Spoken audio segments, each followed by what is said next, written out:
오늘부터 하박국에 대해서 3일 동안 살펴볼 텐데요. 먼저 하박국 리포트를 한번 보시죠.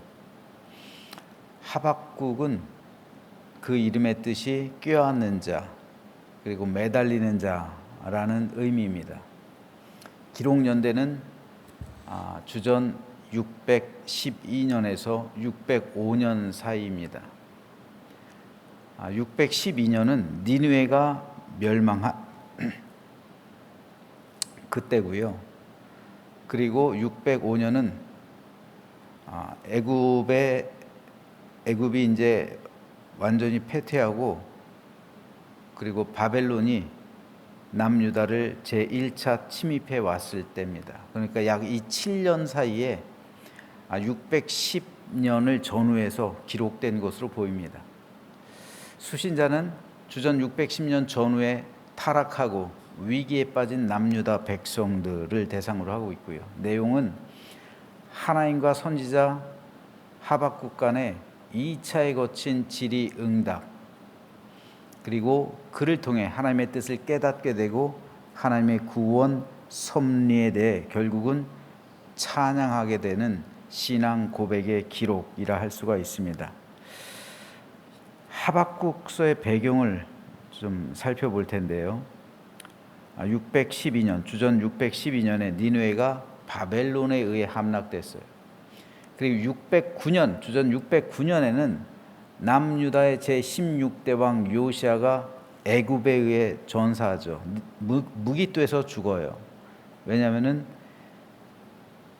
아수르의 구원 요청을 받았거든요. 우리 다음엔 너희 차례다. 바벨론이 우리를 이기면 반드시 너희에게로 내려간다. 그러니 우리를 도와라. 우리 동맹을 맺자 해서 애굽이 올라가고 있는 거예요. 그런데 그 길을 요시아가 막아버리죠. 그래서 그 무기토에서 요시아가 전사합니다. 근데 이것이 굉장히 큰 사건이라고 그랬죠. 요시아가 시간을 벌어줌으로 인해서 그 기간 동안에 아수르가 멸망해요.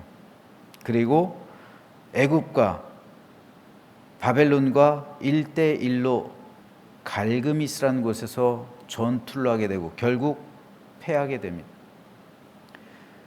그래서 결과론적으로 이제 바벨론이 고대 근동에 완전히 패권을 장악하게 되는 거예요. 그러니 애굽 입장에서는 굉장히 화가 나는 일이에요. 남유다에 대해서 굉장히 머리끝까지 화가 날 지경이죠. 그래서 요시아가 죽자마자 609년에 요시아 뒤를 이어서 요시아의 아들 여호아스를 애굽에서 임명하죠. 왕으로 세워요. 그런데 바로 그때 애굽이 패했기 때문에 남유다의 제18대 왕을 바벨론이 또 세웁니다. 이 얼마나 정치적으로 혼란스러워요. 왕들이 3번을 바뀌는 거잖아요. 3번을. 세 번째 왕이 이 짧은 순간에 되는 거잖아요. 그리고 605년에 애굽이 결정적으로 패배하게 되고요. 그리고 바벨론이 유다를 1차 침공해 오게 됩니다. 그리고 그 결과 다니엘을 비롯한 귀족들, 그리고 지배층의 몇 명을 데리고 바벨론 포로로 끌고 가, 이것을 제1차 바벨론 포로라고 합니다. 자, 이런 사회적인 혼란 속에서 어떤 일들이 있었냐면 정치, 외교, 국방 전 분야에서 크나큰 혼돈과 위기가 있었어요. 사회의 말기적 현상으로 경제와 도덕이 무너졌어요. 종교적 타락이 극에 달합니다. 통치자들은 조공을 바치기 위해 백성들을 착취하고 억압하고 압제합니다. 지배층들은 각종 부정과 비리는 물론 약자들에 대한 수탈과 착취를 통해 쌓은 부로 사치와 향락을 즐겨요. 지금 백성들은 헉헉대고 있는데 부자들은 사치와 향락이 있어요. 하나님의 말씀을 진실하게 선포하는 선지자들을 박해하고 때로 심지어는 잡아 죽이기까지 합니다. 우상 숭배가 만연하고요. 여호와에 대한 신앙을 버리고 세상의 만신을 섬기게 돼요. 심지어는 바벨론의 신을 섬깁니다.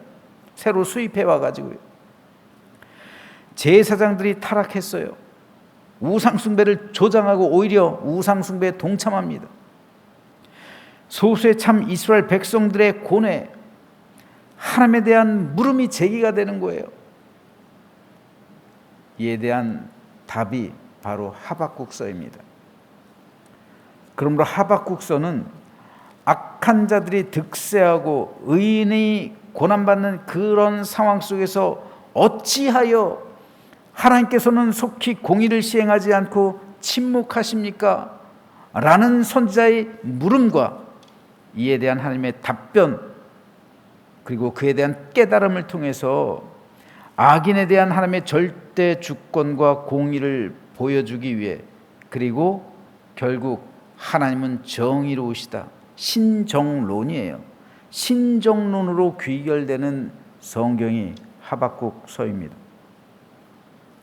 그래서 하박국서는 하박국과 하나님과 2차에 거친 질의응답 및 이를 통해 하나님의 뜻을 깨달은 하박국의 하나님을 향한 기도 형식의 찬양으로 구성되어 있습니다. 오늘은 하박국 1장을 우리가 읽었는데 1장은 세 문단으로 나눌 수가 있어요. 4절까지는 표제 및 선민 타락 방치에 대한 첫 번째 항의성 질문입니다. 5절에서 11절은 그에 대한 하나님의 답변이에요. 그리고 12절에서 17절은 바벨론의 선민 유린 방치에 대한 두 번째 항의성 질문을 기록하고 있습니다. 자, 오늘은 이 가운데 1절과 2절 말씀을 좀 살펴볼게요. 선지자 하박국이 묵시로 받은 경고라. 여호와여, 내가 부르짖어도 주께서 듣지 아니하시니 어느 때까지리이까? 내가 강포로 말미암아 외쳐도 주께서 구원하지 아니하시나이다. 자, 2절에서 하박국은 하나님께 여호와여, 내가 주께 부르짖어도 주께서 듣지 아니하시니 어느 때까지입니까? 내가 강포로 말미암아 외쳐도 주께서 구원하지 아니하십니다. 이렇게 하나님께 하소연하는 기도를 드리고 있어요.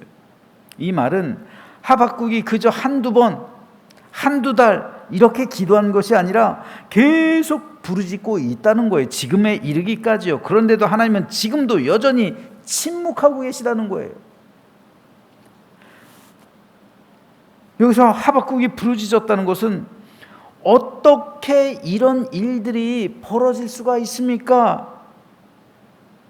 하나님의 뜻을 묻고 있는 거예요. 여기에 무슨 하나님의 계획과 하나님의 섭리가 있습니까? 도무지 나는 이해가 안 가는데 어찌하여 이런 일들이 우리 민족에게서 일어날 수가 있습니까? 하나님께 부르짖고 있는 거예요. 그리고 강포로 말미암아 외쳤다는 것은 비단 외적의 침략을 의미하는 것만이 아니라 남유다 사회 내부에서 당하고 있는 사회적 약자들에 대한 수탈과 억압, 이런 것을 의미하는 거예요. 남유다 사회는 정의가 실종됐고 공의가 사라졌어요. 그런데 어찌하여 하나님께서는 정의와 공의를 시행하지 않습니까? 어찌하여 악한 자들이 더 잘 됩니까? 어찌하여 매국노들이 더 잘 삽니까? 어찌하여 신앙이 없는 자들이 더 형통합니까?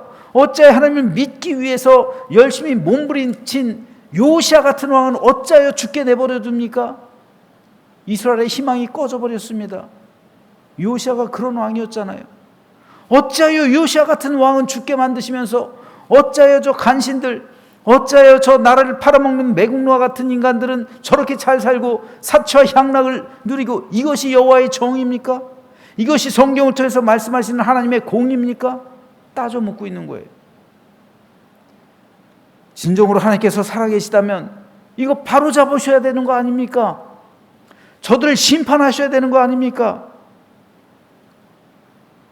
어떻게 이 사회를 이렇게 혼돈 가운데 빠뜨리시고 저 악한 이방 민족인 바벨론이 유다 백성을 괴롭히도록 어찌하여 이렇게 방치해 놓으십니까? 이렇게 묻고 있는 거예요. 하박국은 이 문제들을 두고 하나님께 끊임없이 질문하고 있는 거예요. 오늘 본문 2절에서도 하박국은 하나님께 끊임없이 질문하고 있어요. 그래서 하박국 이름이란 뜻이 뭐라고요? 매달리는 자요. 참 성경은 그러고 보면은 신기해요. 이름도 하나님께서는 그런 사람을 사용하세요. 하박국, 매달리는 자예요. 하나님께 끈질기게 매달리고 있어요. 묻고 있는 거예요. 끊임없이 질문하고 있어요. 어찌하여? 오늘 본문에서도 이 1장에서도 어찌하여라는 말이 많이 나와요. 이것을 다른 말로 하면 왜라요. 왜? 어찌하여? 계속해서 하나님께 묻고 있는 거예요. 어찌하여 하나님? 어찌해서? 왜요? 왜 그러십니까? 그런데 여러분, 하박국서의 기본적인 구조 자체가 2차에 거친 하박국 선지자의 물음이잖아요. 어찌하여? 그리고 그에 대한 응답이잖아요. 그리고 그것을 통한 깨달음이잖아요. 이게 우리 신앙에 있어서 굉장히 중요한 겁니다. 우리 믿음이 자라기 위해서는 반드시 이 과정이 필요한 거예요. 여러분, 이 과정이 없으면 우리 신앙이 성숙하지 않아요. 우리 역시 끊임없이 하나님께 물어야 되는 거예요. 어린아이들이 자라나면서 가장 많이 사용하는 단어가 있어요. 이제 아이들이 말하기 시작하면요, 아이들이 가장 많이 사용하는 빈도의 단어가 있어요. 뭘까요? 왜예요? 왜? 계속 아이들은 왜를 물어요. 끊임없이 아이들은 왜? 이 말을 해요. 호기심이죠. 궁금증이죠. 새로운 세계로 들어오는 거예요. 새로운 지식을 얻는 거예요. 지적인 탐구예요. 신념과 믿음을 갖기 위한 것이기도 해요. 그런데 아이들이 자라나면서 왜라는 말은 현격하게 줄어들어요. 왜 그렇습니까? 어른들이 질문하지 못하게 만드는 거예요. 왜란 질문을 막아요, 어린들은. 그냥 그런 거야. 그냥 그런 줄 알아. 뭘 왜긴 왜야? 그냥 왜요? 이게 학교 교육이잖아요. 우리나라 주입식 교육이잖아요. 왜란 질문을 못하게 해요.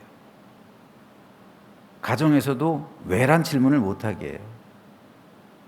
아이들의 창조성을 막아버리는 거예요. 죽이는 겁니다. 여러분, 제가 교육에 관해서 중요한 이야기를 하나 해드릴게요. 영국에 가면 공립학교가 있고 사립학교가 있어요. 우리나라도 마찬가지죠.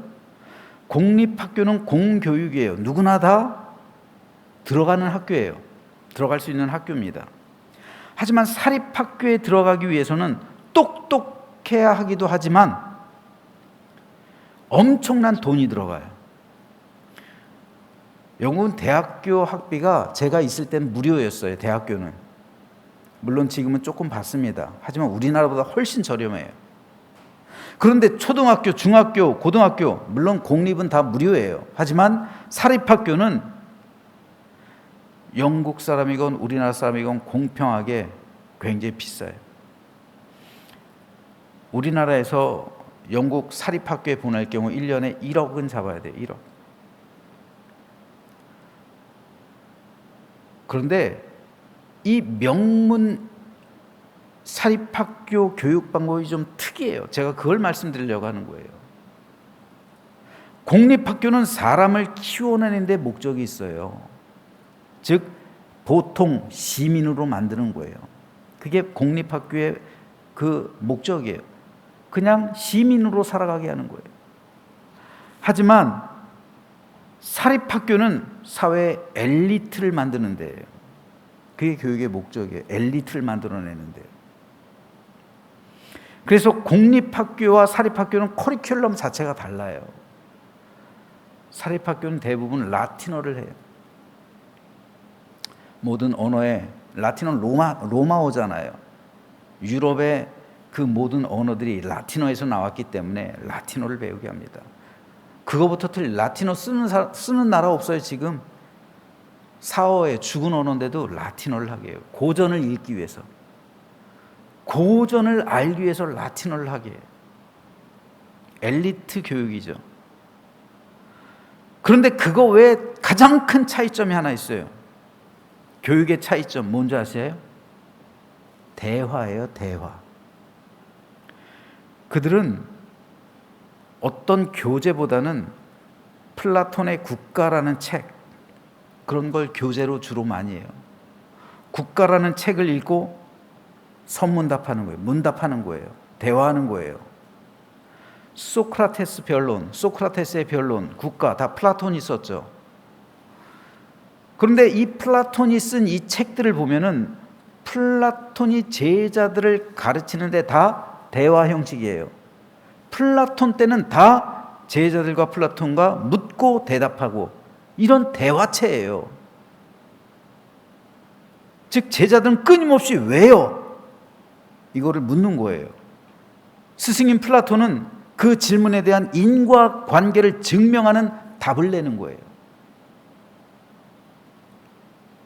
엘리트를 키우는 교육의 중심이요 핵심인 단어를 단 하나로 말한다면 왜?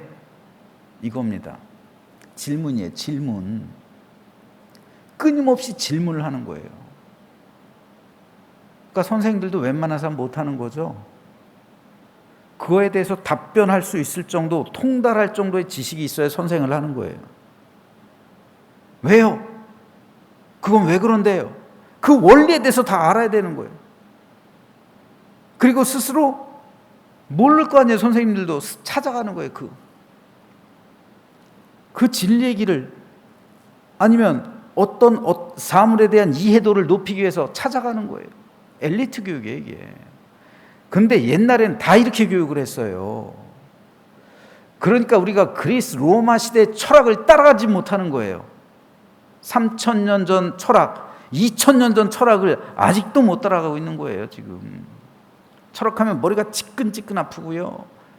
여러분, 제가 깜짝깜짝 놀라는 게 뭔지 아세요? 제가 고전 설교를 읽다 보면, 존 웨슬리의 설교를 읽다 보면요, 아니면 존 웨슬리 이전에 있었던 청교도들의 존 오웬이라든지 이런 사람들의 설교문을 읽으면 깜짝깜짝 놀라요. 어려워요. 목사인 제가 읽기도 너무 이게 철학적이고 그래가지고 굉장히 어려워요. 그런데 존 웨슬리가 이 설교한 대상이 누군지 아세요? 주로 탄광에 있는 광부들, 이런 사람에게 한 그 설교문인데 굉장히 철학적이에요. 어려워요. 내가 이거 뭐를 읽는 거지? 이런 생각이 들 정도예요. 만일 여러분들에게 제가 그런 설교를 하면 다 잘 거예요. 그러면서 우리 목사님 설교 되게 못한다 이럴 거예요.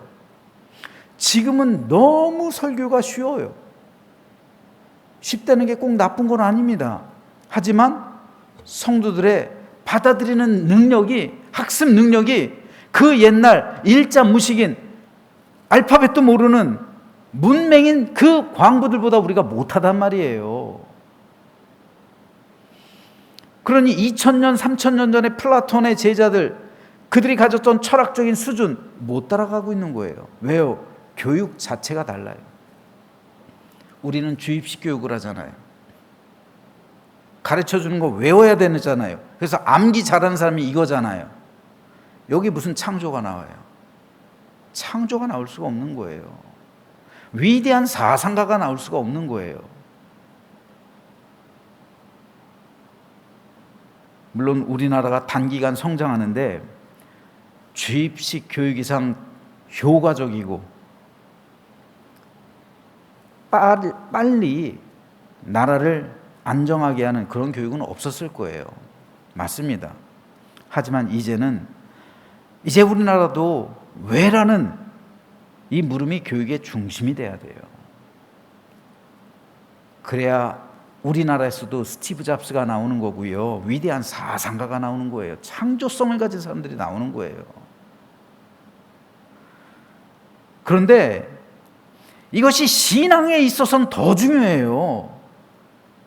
지금 교회 현실을 한번 보십시오. 누구도 왜라고 묻는 사람이 없어요. 성경에 대해서요, 신앙에 대해서요. 아니, 우리가 신앙을 다 압니까?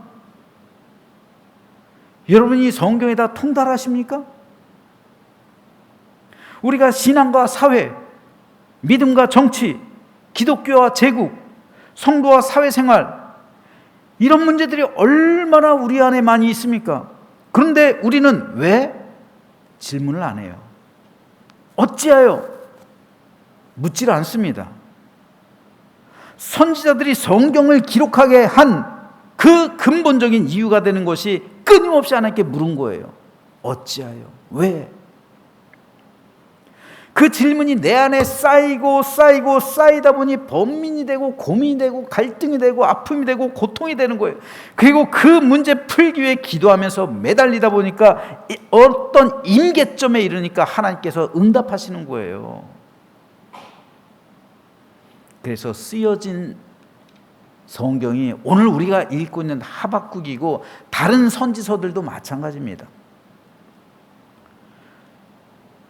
중요한 것은 신앙에 대해서 이렇게 끊임없이 질문하는 사람은 세상에 흔들리지 않고 유혹에 빠지질 않아요. 내가 관심 갖는 게 그런 것들이 아니기 때문에 거기에 흔들릴 이유가 없는 거예요. 하지만 하나님의 백성들이 타락하는 경우는 하나님께 질문하지 않는 경우가 대부분이에요. 남유다의 지배층들은 하나님께 왜? 묻질 않아요. 어찌하여? 안 묻습니다. 관심이 없는 거예요. 그러니까 우상 숭배하는 거예요. 그러니까 물질 따라가는 거예요. 하지만 하박국을 비롯한 선지자들은 하나님께 끊임없이 어찌하여? 왜? 묻고 매달린 거예요. 그러므로 참된 믿음과 진실한 신앙을 갖기 위해서는 오늘 우리 역시 하나님께 물어야 되는 거예요. 고민하고 갈등해야 되는 거예요. 그 과정 가운데 하박국처럼 스스로 결론을 내릴 수 있어야 되는 거예요. 하나님께서 나에게 응답하시는 그 깨달음이 있어야 되는 겁니다. 그때 비로소 진정한 신앙의 승리와 찬양을 하나님께 드릴 수가 있게 되는 거예요. 그리고 이렇게 세워진 믿음은 그 다음부터는 절대로 어떤 일이 있어도 흔들리질 않아요. 그 과정을 겪어야죠. 이 과정을 겪지 않으니까 조금의 시험만 와도 흔들려 버리는 거예요. 이 과정이 없으니까 어떤 어려움만 다가와도 다 시험에 빠지는 거예요. 그러므로 저는 저와 여러분 모두 우리 교회가 우리 믿음을 두고서 끊임없이 질문하는 신앙이 되길 바랍니다. 왜요, 하나님? 어째서요? 왜 내 삶엔 이런 일이 일어나죠? 왜 이 나라, 이 민족은 이렇게 돼야 되죠? 왜요? 그래서 하박국처럼 하나님의 참되고 온전한 뜻을 깨닫고 결국 믿음으로 승리하는 신앙이 되시기를 주님의 이름으로 축원합니다.